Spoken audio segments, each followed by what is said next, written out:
Bom dia, pessoal.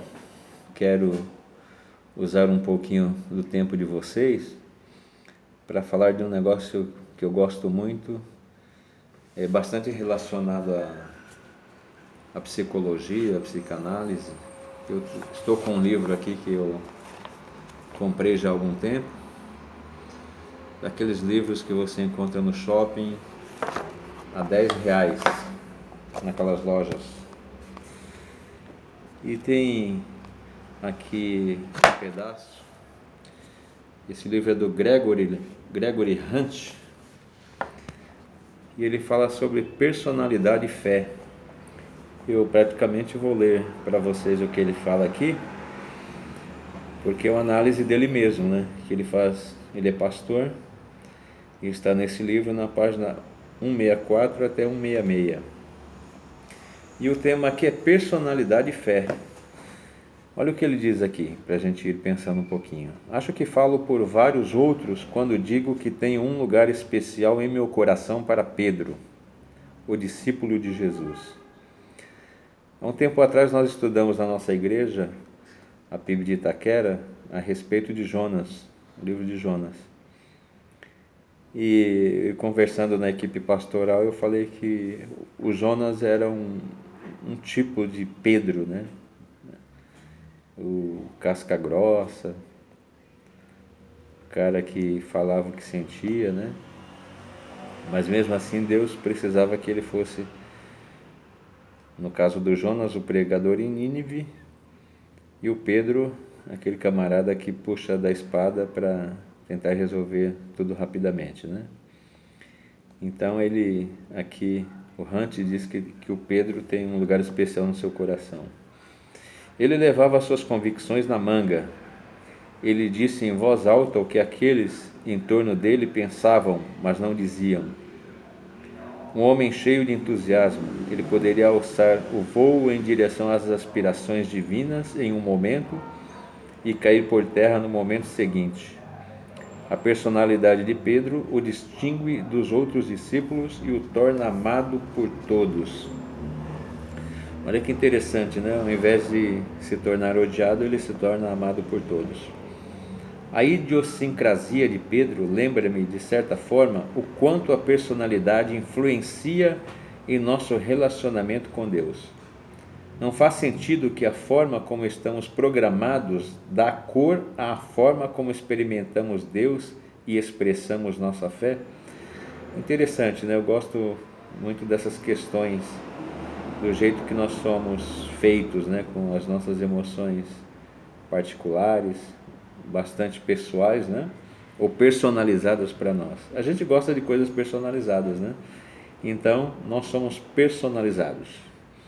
Nos primeiros estágios de desenvolvimento espiritual, é inevitável que imitemos a espiritualidade dos outros. Na verdade, é bom que tenhamos mentores na fé enquanto vivemos. Mas ao longo do caminho descobrimos que o que funciona para um não necessariamente funciona para outro. Eu estava conversando recentemente com um jovem, e não vou dizer quem é o jovem, mas espero que ele não fique chateado que eu comente isso aqui. A questão de modelos, né? Qual é o nosso modelo? Quem é que a gente segue? Quem é que a gente gosta de ler? Quem é o nosso modelo? Seria Calbart? Seria Calvino? Seria Armínio o nosso modelo? O que é que você pensa a respeito disso? Mas é interessante que a gente segue alguns modelos, né? Modelos mais complicados, modelos mais simples, modelos mais espirituais, modelos menos espirituais, modelos mais teológicos, modelos mais devocionais. Eu gosto de modelos devocionais, embora estudei teologia, né? E sou considerado teólogo por conta do meu diploma reconhecido pelo MEC. Lembro-me, por exemplo, de um grupo de discipulado durante a época da faculdade em Baylor, que se reuniu às 6 da manhã toda terça-feira. E um dos participantes era Dan, que tinha boas intenções de fazer o trabalho funcionar para ele, lutava para chegar à reunião a tempo ou até mesmo para aparecer. Mas olha o que ele diz aqui a respeito do Dan. Ele era uma pessoa noturna. Para ele, 6 da manhã não era uma hora divina. O facilitador do grupo expressou a sua decepção quando, em poucas semanas de reunião, o atraso de Dan provocou distração mais uma vez. Dan respondeu, deixando escapar o seguinte: acontece que esse grupo não está na minha lista de prioridades. Olha que interessante, né? Quando a gente perde o interesse por alguma coisa, ou por um grupo que a gente participa, ou até de reuniões, a gente não coloca aquilo mais como prioridade. Então, se o grupo tem uma reunião 9 da manhã, tanto faz eu começar às 9h30 ou 9h45, enquanto outros já estão lá desde cedo, né? Estou bastante certo de que aquela foi a sua última participação. Aqui o Hunt falando a respeito do Dan. O que funciona para alguns pode não funcionar para todos. Preciso levar a sério a maneira como estou conectado. Por exemplo, sou extrovertido em vez de introvertido. Entendo porque sou estimulado ao desenvolvimento espiritual em contextos de grupo e porque as disciplinas espirituais da solidão e do silêncio são mais difíceis para mim. Olha que interessante isso, né? O introvertido, ele tem dificuldades de estar em grupo. Já o extrovertido, ele adora isso, né? Ele adora as reuniões comunitárias. Outra coisa que ele coloca aqui, o Hunt: sou intuitivo em vez de sensível. O mundo de grandes ideias e possibilidades futuras vem naturalmente para mim e ajuda a explicar porque amo refletir sobre os grandes temas da fé.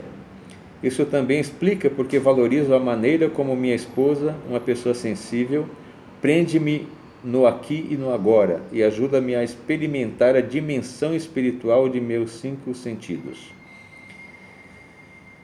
Outra coisa que ele coloca: sou pensador e antenado, equilibrado entre meu lado individual e analítico e meu lado relacional e empático. As polaridades dos dois lados da minha vida espiritual criaram algumas tensões interessantes ao longo dos anos, conforme eu tentava discernir a orientação de Deus como um líder organizacional. O líder em mim, com foco nos objetivos e nas tarefas, bateu de frente com o pastor e seu foco e em como as pessoas se sentem. Quando a busca pelos objetivos leva a pessoas à angústia, o que inevitavelmente faz, fico preso entre minha necessidade de seguir em frente e minha necessidade de ser agradável. Ouvir Deus através dessas duas vozes nem sempre foi tarefa fácil.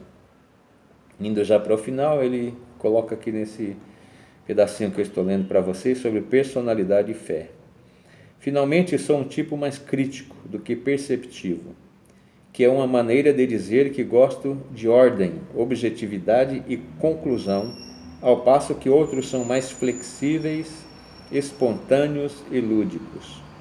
Isso torna mais fácil para mim desenvolver disciplinas espirituais. Isso torna mais difícil para mim equilibrar minha vida entre o trabalho e a seriedade, o descanso e a diversão. Lendo esse pedacinho aqui, pessoal, eu lembrei de nós pastores que muitas vezes saímos de férias e vamos curtir numa praia, e às vezes nós estamos lá e ficamos pensando, né? Puxa, mas os irmãos não estão aqui, né? E eu estou de férias, e por conta disso a gente fica tendo tanta dificuldade na diversão. Ou quando você vai para uma convenção e você tem aquela dificuldade de separar um dia porque a igreja pagou para você, né, para você descansar ou conhecer a cidade. Então são esses grandes problemas que afetam, e é interessante que alguns podem fazer tudo isso que eu falei e de nenhuma forma serem afetados, né? De pensar, não deveria fazer isso, não deveria fazer aquilo. É tão interessante a gente trabalhar essas questões da nossa personalidade e da nossa fé. Fica aí só um pensamento para você refletir, né? Vou repetir aqui: qual é o seu perfil? Você é extrovertido, introvertido, intuitivo, sensível, pensador, antenado, crítico ou perceptivo? Olha que Deus nos usa, né, de acordo com o nosso jeitão, de acordo com a nossa personalidade. Como foi interessante, como foi útil também o Pedro, né, na vida da igreja, quando ele, com todo aquele jeitão, mas lá na frente ele deixa 2 livros maravilhosos, né, 2 cartas para a gente refletir. Um Pedro já maduro, experimentado pelas coisas da vida. Que Deus abençoe você. Grande abraço.